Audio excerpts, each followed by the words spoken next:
ಈ ಕಥೆಯ ಮೊದಲಿನ ಭಾಗದ ಲಿಂಕನ್ನು ಡಿಸ್ಕ್ರಿಪ್ಷನ್ ಬಾಕ್ಸ್ನಲ್ಲಿ ಹಾಕಲಾಗಿದೆ. ಇದು ಕಥೆಯ 2ನೇ ಭಾಗ. ಮಾರನೇ ದಿನ ತನುಜಾ ಹೋಟೆಲ್ನಿಂದ ಅವನ ಜೊತೆಗೆ ಮನೆಗೆ ಬರಲು ಯಾವ ಉತ್ಸಾಹವನ್ನು ತೋರಿಸಲಿಲ್ಲ. ತನ್ನ ಗೆಳತಿಯರನ್ನೆಲ್ಲ ಊಟಕ್ಕೆ ಕರೆದು ಅವರೊಂದಿಗೆ ಕಾರ್ಡ್ಸ್ ಆಡುತ್ತಾ ತನ್ನದೇ ಲೋಕದಲ್ಲಿ ಇದ್ದು ಬಿಟ್ಲು.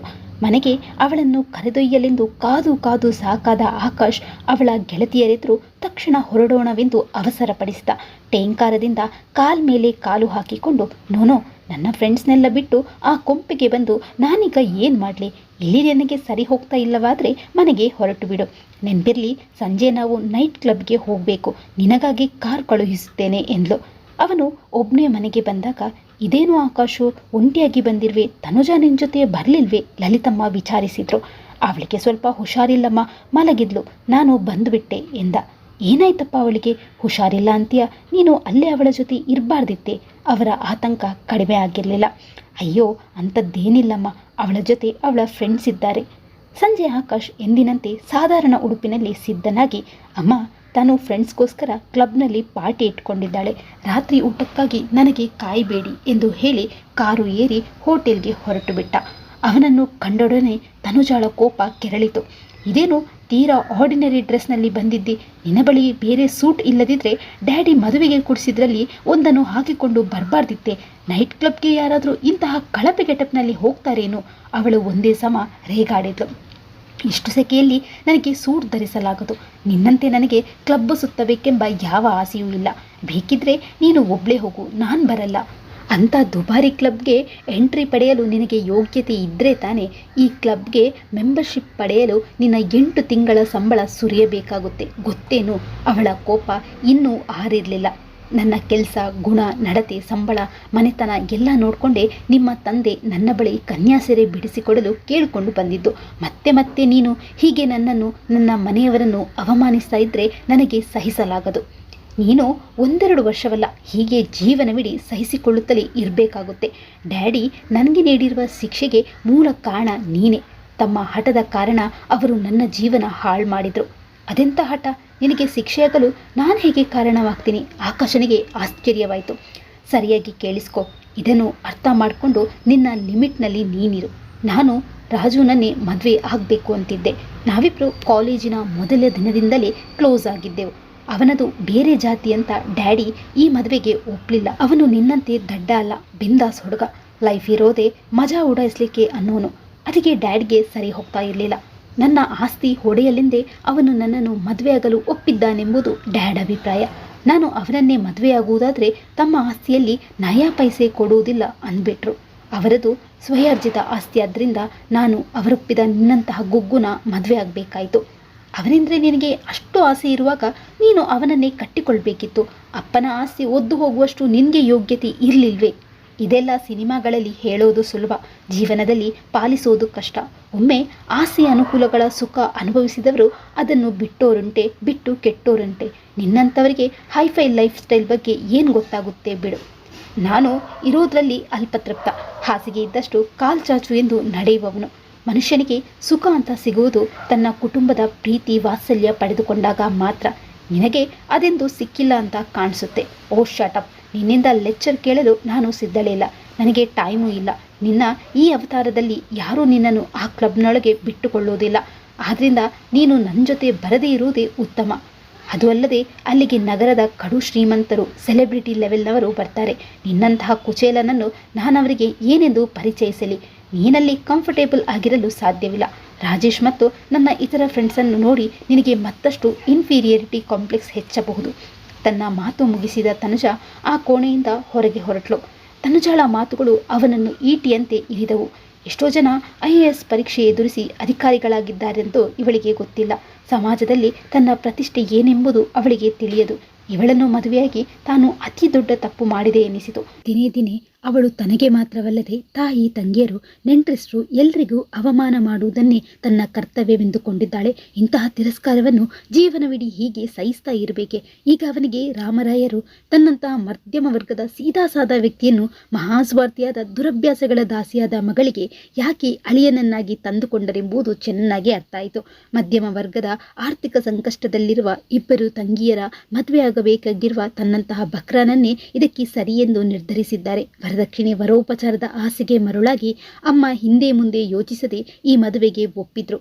ತನುಜಾಳ ಅಪಮಾನ ಸಹಿಸಿಕೊಂಡಿರುವುದೆಂದರೆ ಜೀವನವಿಡೀ ದುಃಖದಲ್ಲಿ ನರಳಬೇಕು ಎಂದರ್ಥ. ಈ 2 ದಿನಗಳಲ್ಲಿ ಅವನ ಜೊತೆಗೆ ಮನೆಯವರ ಜೊತೆಗೆ ಅವಳು ನಡೆದುಕೊಂಡ ರೀತಿಯಾದರೂ ಎಂಥದ್ದು. ಕೇವಲ ಗಂಡ ಮಾತ್ರವೇ ಹೆಂಡತಿಯನ್ನು ಶೋಷಿಸುತ್ತಾನೆ ಎಂದವರು ಯಾರು? ಹೆಂಡತಿಯ ಇಂತಹ ಚುಚ್ಚು ಮಾತಿನಿಂದ ಎಲ್ಲರ ಮುಂದೆ ಮಾನ ಕಳೆಯುವುದರಿಂದ ಆಗುವ ಮಾನಸಿಕ ಶೋಷಣೆ ಕಡಿಮೆಯೇ?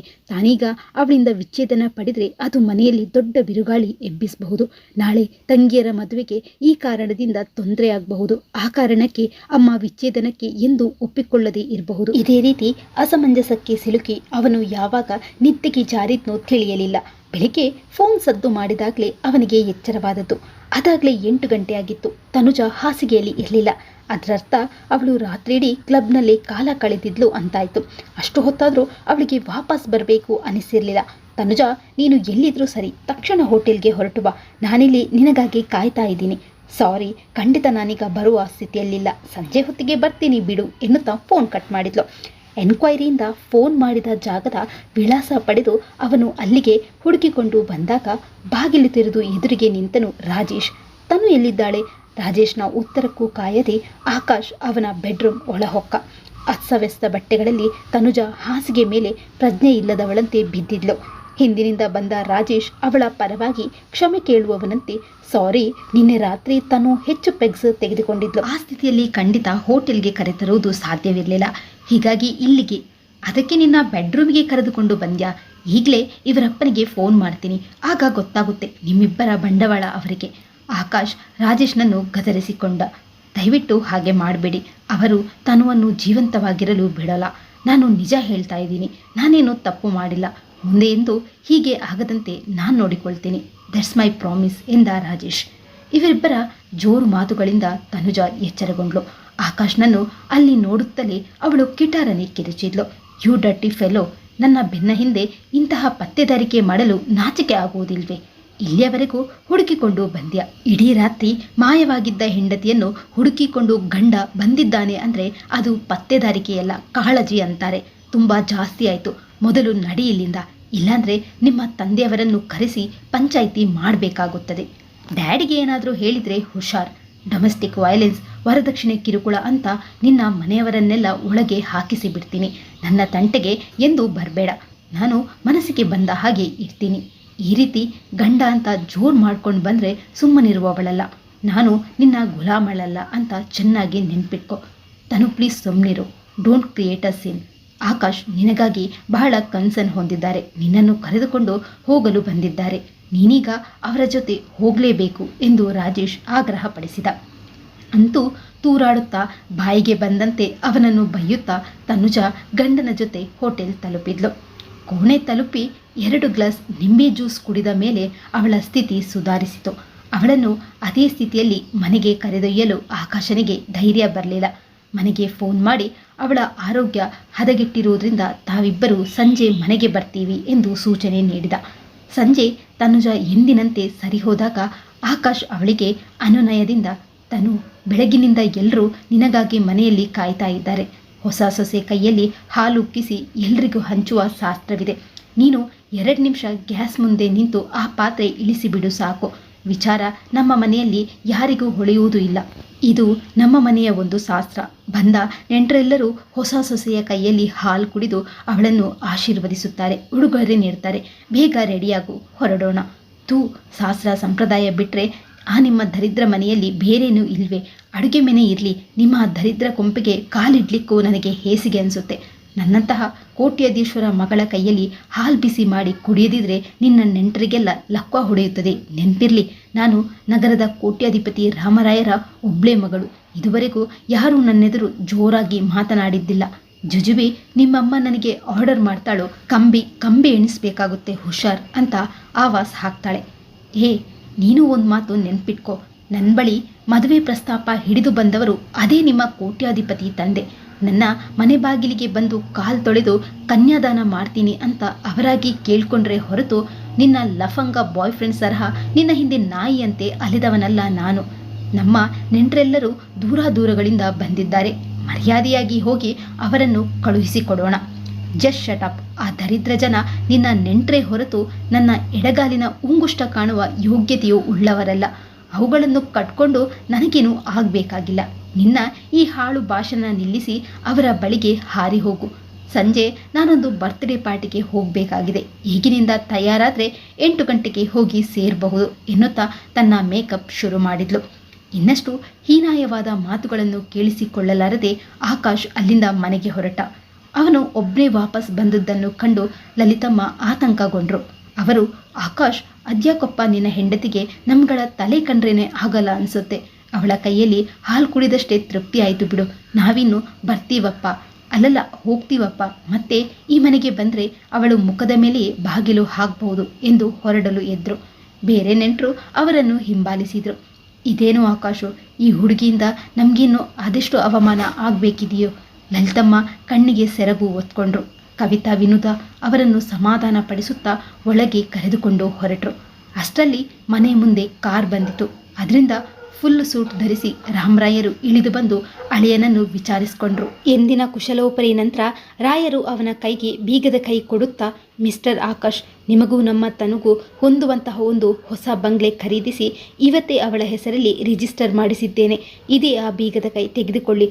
ನಿಮ್ಮ ಬಟ್ಟೆ ಬರೆಗಳೇನಿದ್ದರೂ ಪ್ಯಾಕ್ ಮಾಡಿಕೊಳ್ಳಿ. ನಾವೀಗಲೇ ಅಲ್ಲಿಗೆ ಹೋಗೋಣ. ತನು ಪಾರ್ಟಿ ಮುಗಿಸ್ಕೊಂಡು ಅಲ್ಲಿಗೆ ಬರ್ತಾಳಂತೆ ಎಂದು ಆರ್ಡರ್ ನೀಡಿದರು. ಸರ್, ನಿಮಗೆ ಗೊತ್ತಿರುವಂತೆ ನನಗೆ ತಂದೆ ಇಲ್ಲ. ಮೊದಲಿನಿಂದಲೂ ಅಮ್ಮ ನನ್ನನ್ನು ಹೊತ್ತು ಹೆತ್ತು ಸಾಕಿ ಬೆಳೆಸಿ ಇಂದು ಈ ಮಟ್ಟಕ್ಕೆ ಬರುವಂತೆ ಮಾಡಿದ್ದಾರೆ. ನನ್ನ ಹೆಗಲ ಮೇಲೆ ಒಡ ಹುಟ್ಟಿದ 2 ತಂಗಿಯರ ಜವಾಬ್ದಾರಿ ಇದೆ. ಇವರನ್ನೆಲ್ಲ ನಡು ನೀರಲ್ಲಿ ಕೈಬಿಟ್ಟು ನಿಂತ ಕಾಲ ಮೇಲೆ ನಾನು ಈ ಮನೆ ತೊರೆದು ನೀವು ಹೇಳಿದ ಆ ಬಂಗ್ಲೆಗೆ ಬಂದು ಬಿಡಲಿ. ಆಯ್ತಪ್ಪ, ನೀವು ಹೇಳ್ತಾ ಇರುವುದು ನನಗೂ ಗೊತ್ತಾಯಿತು. ಆದರೆ ಏನು ಮಾಡುವುದು? ಮೊದಲಿನಿಂದಲೂ ನನ್ನ ಒಬ್ಬಳೇ ಮಗಳು ಅತಿ ಮುದ್ದಿನಿಂದ ಬೆಳೆದವಳು. ನಾನು ಅವಳ ಎಲ್ಲ ಆಸೆಗಳನ್ನು ಈಡೇರಿಸುತ್ತಾ ಬೆಳೆಸಿದೆ. ಮಹಾ ಹಠಮಾರಿ ಹುಡುಗೆ. ಈ ತುಂಬಿದ ಮನೆಯಲ್ಲಿ ಅವಳಿಗೆ ಉಸಿರು ಕಟ್ಟಿದ ಹಾಗೆ ಆಗುತ್ತದೆ ಅಂತೆ. ಹೀಗಾಗಿ ತಾನು ಸಂಸಾರ ನಡೆಸಲು ಪ್ರೈವಸಿ ಬೇಕು ಅಂತಾಳೆ. ನೀವೇನು ಯೋಚಿಸಬೇಡಿ. ಆ ಬಂಗಲೆ ಫುಲ್ ಫರ್ನಿಶ್ಡ್ ಆಗಿದೆ. ಅಡುಗೆಯವರು, ಆಳು ಕಾಳು, ಹೊಸ ಕಾರು, ಡ್ರೈವರ್ ಎಲ್ಲ ರೆಡಿ ಇದೆ.